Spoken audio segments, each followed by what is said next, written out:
এতিয়া মই দুটা কম্পেনী মাৰিব যাম। এটা গডৰেজৰ ছিংগল ড'ৰ ফ্ৰিজ, ঠাণ্ডা হোৱা নাই। তাৰপিছত এই গডৰেজৰ সেইকাৰণে ৰিলে লৈ লৈছোঁ গডৰেজৰ।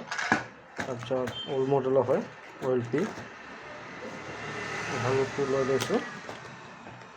গডৰেজৰ ৰিলে AC আৰু BC ৰিলে, এইটো AC হয়, এইটো BC হয়।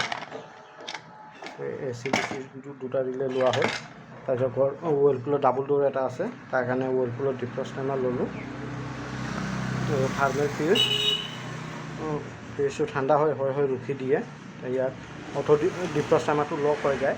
লক হৈ যোৱাৰ কাৰণে ইয়াত ডিফ্ৰষ্ট টাইমাৰ এটা ল'লোঁ চেক কৰিবলৈ। তাৰপিছত ইয়াত থাৰ্মেল ফ্ৰিজ ল'লোঁ ৱৰ্লপুলৰ অৰিজিনেল। ইয়াত বায়'মেটেল এটা ল'লোঁ ৱৰ্লপুলৰ। এইকেইটা বস্তু লৈ এতিয়া মই কণ্ট্ৰোল দুটা মাৰিবলৈ যাম।